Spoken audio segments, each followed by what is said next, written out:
Hi, magandang araw po sa inyong lahat for our third reading for the day-to-day. Tingnan naman po natin kung ano po ang makikita natin sa third reading of the day-to-day, no? Sana po ay napanood nyo na po ang first, second, and third reading natin today bago po kayo pumunta kahapon, no? First, second, third, fourth reading kahapon. At ang first and second reading po natin ngayon bago po kayo tumalon dito sa ating third reading of the day, no? Sana po ay napanood nyo na po ng maayos at talagang nakafocus po kayo habang inyong pinapanood ang first and second reading of the day, no? Ngayon po, tingnan naman po natin kung ano po ang makikita natin sa third reading of the day. Ano po ba ang current feelings ng inyong tao right, ang inyong person right at this very moment, no? Gusto ko pong malaman ang inyong pakiramdam ng inyong person right at this very moment, no?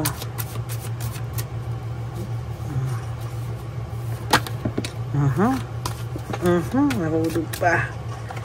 Nagpaparamdam siya. I don't know who I am anymore. Hindi niya na daw po alam kung sino siya, no? Hindi niya po alam. Ngayon talaga nagsisinkin sa kanya lahat ng mga bagay, no? Bakit ano ba nangyari sa kanya at bakit ganyan, ano? Hindi niya na daw kilala ang kanyang sarili, no?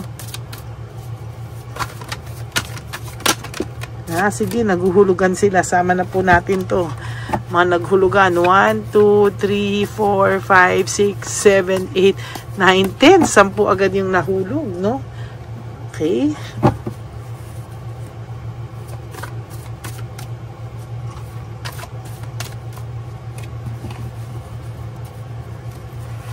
Pili ba po tayo ng another 10, 11, 12, bonus lang po ito eh. 13, 14, 15, 16,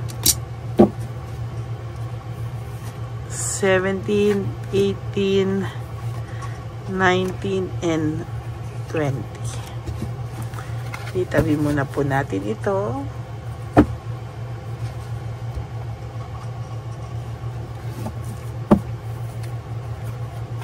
For your second card is I cry at night. Yan ang sinasabi ko. Yan ang po talaga, no? Konektado po talaga ang first, second, and third reading, no?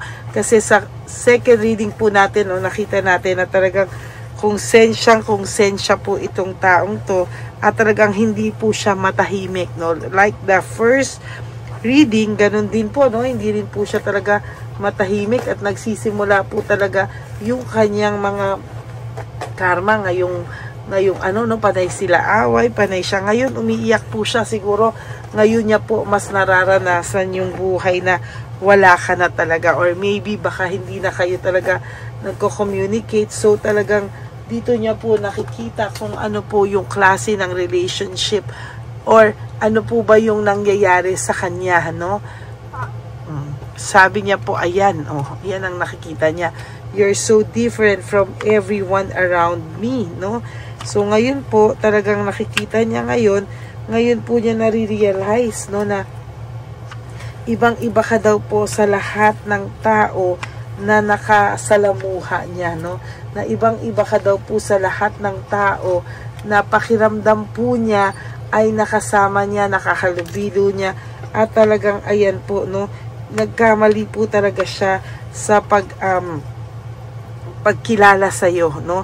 Ngayon niya nare-realize siguro, no, may mga, yun nga, meron siyang third party, meron po siyang mga nakasalamuhang ibang tao. So ang nararamdaman niya po ngayon dito ay iba ka raw pala sa lahat-lahat, no? Iba ka daw pala po sa lahat, at bakit niya daw yun pinalagpas? Bakit niya daw yun hindi nakita, no? Bakit hindi niya daw nakita na ibang-iba ka at bakit kanya pinakawalan? O, di ngayon siya ngayon nagagaganyan. O, tingnan niyo po talaga, no? Meron daw po siyang childhood trauma, no? Bakit daw siya ganyan mag-isip? Bakit daw niya nagawa yung mga bagay na yan? Parang inaano niya po, no?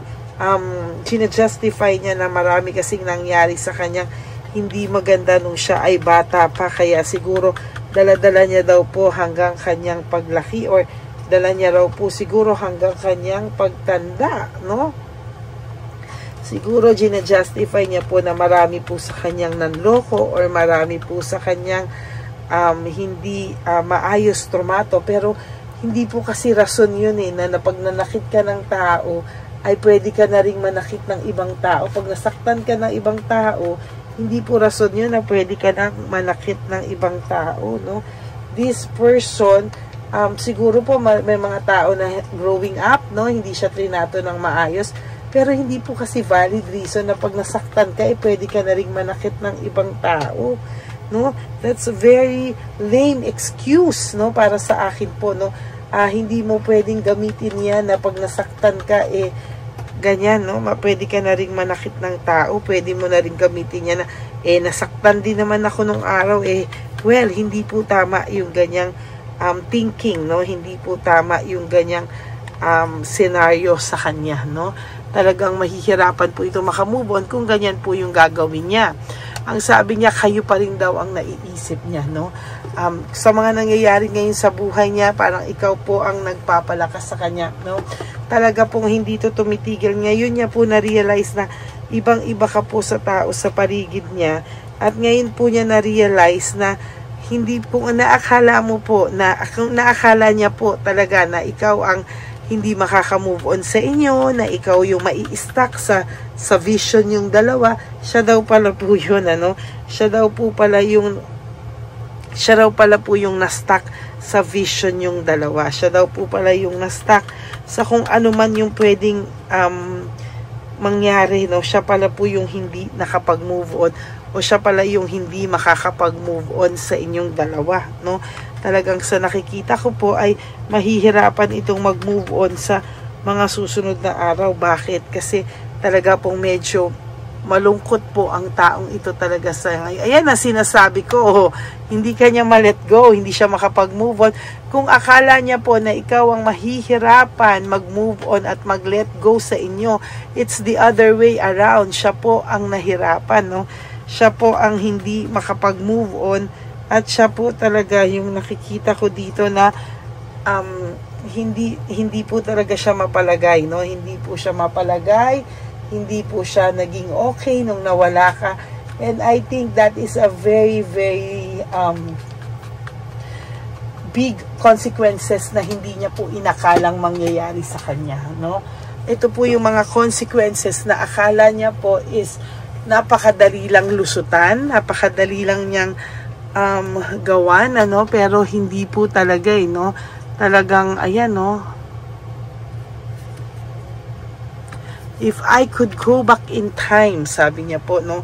Kung daw siya daw po ay makakabalik lamang sa oras, no? Iha-handle niya daw po kayo ng iba, no? Iha-handle niya daw po yung kayong dalawa ng mas may puso na, no? Mas may, kumbaga, iha-handle niya po kayo ng tama this time, no? Pero sa nakikita ko po ngayon, no, sa nangyari po sa inyong dalawa, sa nakikita ko naman po, baka naturuan na po ito ng leksyon, ano? At sa nakikita ko po ay hindi naman po ganun din kadali na talagang makaka-move on itong taong to. Totoo po yung sinasabi niya ngayon na siya po ay na-stuck sa vision of you together, no? Na hindi niya po inakala na maiisip niya po yun, no? Hindi niya po akalain na siya pala sa inyong dalawa ang hindi makaka-move on, na siya pala sa inyong dalawa yung may hinanakit na hindi po siya makaka-move on dahil hindi ka po niya ganun kadali palang ile-let go, at hindi po pala ganun kadali ka niya din ma-ile-let go. Oh my God, no? Sabi ko nga po, kanya-kanya lang yan, ano? Kanya-kanya yung dala ngayon ng konsensya, no? Kanya-kanya po ngayon yan, ano? Hindi po niya alam na darating sa araw na siya pala po ang makakaramdam ng matinding ganyan, no? O matinding hinaing, matinding hindi kanya ma-let go, no? Sabi niya, I wish I could be like you. Ngayon, iniwini-wish niya na po na sana katulad ka na lang niya, no? Na madaling mag-move on, no? Na ikaw pala po yung naka-let go between the two of you. ikaw pala yung mas swerte, no? Na kaya mo lang daw pala siyang i-let go ng ganun-ganun lang, pero siya daw po kasi hindi niya po kaya, no? Na basta-basta ka na lang i-let go ng ganun-ganun lang. Ngayon, siya po ngayon yung nahirapan, siya po ngayon yung challenge, no? Paano ka daw po niya gagawa ng paraan na makalimutan ka? Ngayon, siya po ngayon ang nag-iisip ng ganyan, no? Ayan, siya ngayon yung ganyan, no?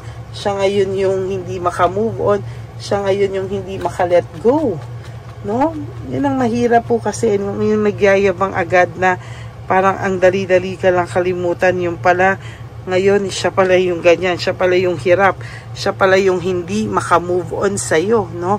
I'm scared of rejection, takot po siya sa rejection, and sa nakikita ko po sa mga susunod na araw, mas matatakot pa po ito sa'yo, no? Dahil makikita niya po na somehow gagaan ang pakiramdam mo o gumagaan na yung pakiramdam mo, and somehow hindi mo na siya hinahanap, di mo na siya kailangan mag-message siya, o hindi, wala ka nang pakialam sa kanya.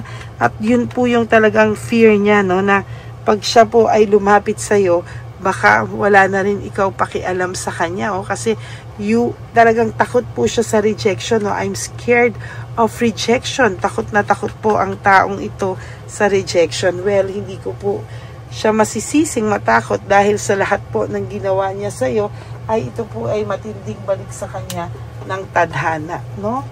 Yan po kasi minsan masaklap po yung ganyan. Yan talaga ano nangyari sa kanya, oh. Don't treat me the way you do, I don't deserve it. Alam niya po na hindi mo deserve yan, no? Alam niya po na hindi mo deserve yung tratuhin ng hindi tama, no? Na tratuhin ng parang basura, no? Yan po ay alam niya at nakita niya po yan, no? I need to figure out myself. Kailangan niya daw pong alamin ang sarili niya ngayon, kung ano daw po ba ang nangyayari talaga sa kanya. Sabi niya, nung una talaga kasi parang nasakal siya sa'yo, feeling niya daw, I can't handle your relationship, your love, because ang pakiramdam po nito, feeling niya po talaga ay nasakal siya, no? Ngayon, hindi niya po masabi sa iyo ngayon ano ang nangyari, no? Sabi niya po, how could you ever forgive the mess I've made, no? Talaga ngayon po hindi niya alam kung paano mo siya mapapatawad at magkakaroon pa ba ng kapatawaran sa pagitan yung dalawa, no? Magkakaroon pa raw ba ng kapatawaran at kung magpapatawad mo pa raw ba siya sa ngayon? Kasi ngayon hindi po siya makalapit sa iyo. Takot na takot po ang person na ito na lumapit sa iyo actually, no? Nasaktan ka po niya ng sobra, nasaktan at nasasaktan naman po siya sa ngayon. So, baliktad na po, siya na po ang nasasaktan sa ngayon. Sabi niya, mahal mo pa raw ba siya? Ano raw ba ang mga rason? Bakit mo siya mahal? No? Ngayon, nagtataka siya kasi siya mismo hindi niya alam kung paano po niya mamahalin ang sarili niya o paano mo siya minahal. No? Sabi niya, I don't know where to start. Hindi niya daw po alam kung saan magsisimula, no? Dahil daw, nilet go ka daw niya kasi, no? Sabi niya, I have to let you go to find myself.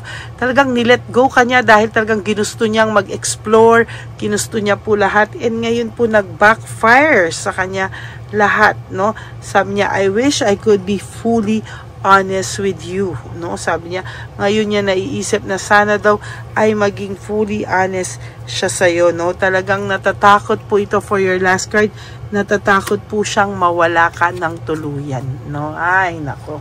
Well, kasalanan mo yan at kailangan mo talagang matakot dahil hindi po habang panahon mag-aantay sa iyo itong taong ito. Okay, that's it for your third and final reading, no? Natatakot po siyang mawala ka ng tuluyan at naku, hindi po siya makamove on sa iyo. Hindi po siya makaka-move on sa iyo.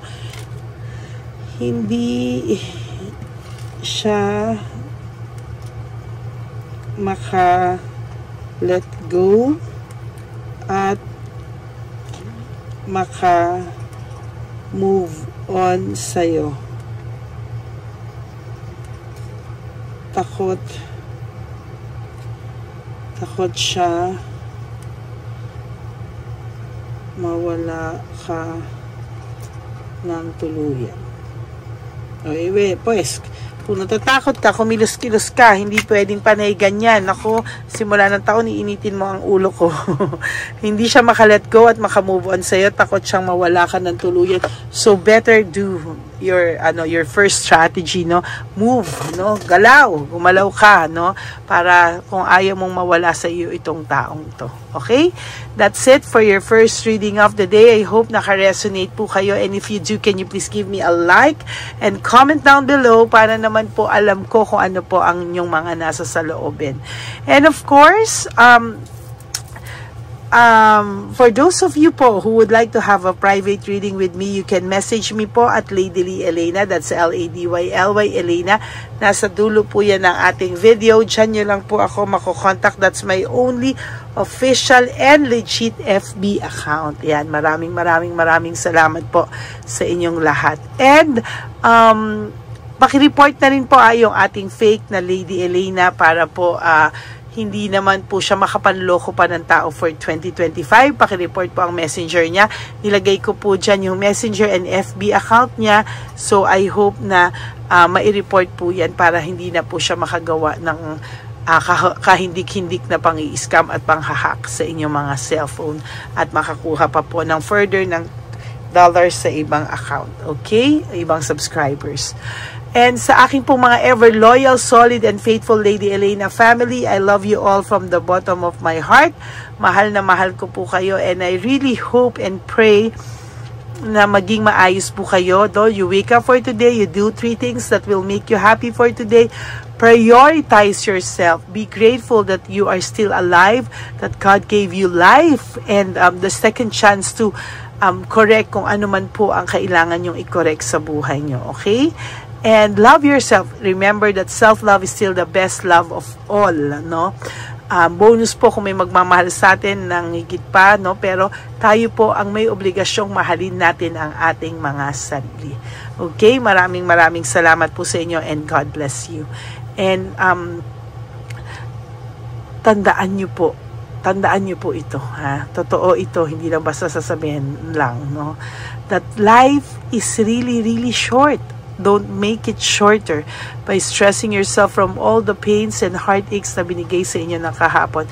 Just surrender everything to the divine universe and just let go and let God write your life and love story. Ako po ay magbabalik for our 4th and final reading kung kakayanin ko pa po, but I will not give promises, but I will try my very best, no? Kung meron pa po niyan, ilalabas ko po yan ng 10:00 ng gabi. Okay, maraming salamat po sa inyong lahat, and may God bless you all. Ilalabas ko po ulit mamaya ang ating wishing incenso dahil kailangan makumpleto nyo po ang 7 days dyan, ano, para po mas effective po yan. Okay?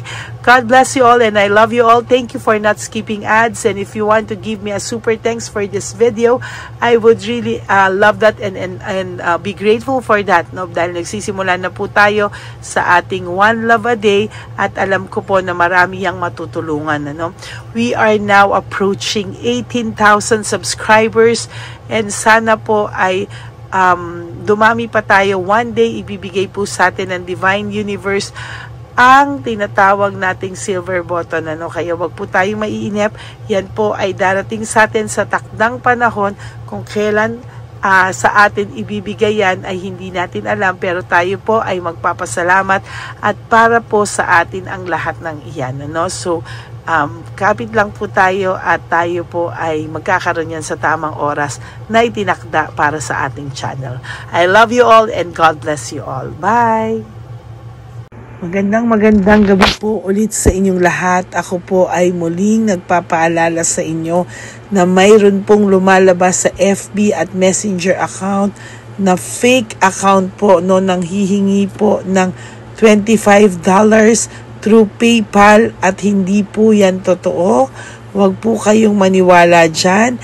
At pag sinabi mo po na gusto ko pong marinig ang boses nyo or makita kayo, ang sasabihin po ay magbibigay kami ng link. Buksan mo yan at pagkatapos ay makikita mo ako. Huwag po kayong maniniwala dahil yan po ay hindi totoo. Yan po ay isang malaking scam na pag binuksan nyo po ay makahack po lahat-lahat sa inyo. Mahahak po ang inyong mga personal details. Lahat po, lahat ay mahahak. Ako po ay nalulungkot na ito po ay nangyari, ngunit sa talagang may mga tao pong masasama at may mga tao po talagang hindi makatiis na hindi gumawa ng masama sa ibang tao. Pero maging aware po sana kayo, tulungan niyo po ako, i-report po natin yung fake na yan at sa FB para siya po ay mawala na at wala na po siyang mabiktima pa, no? Nandyan po lahat ng details at maraming salamat po sa inyong lahat. Maraming salamat po sa inyong lahat at mag-iingat po kayo.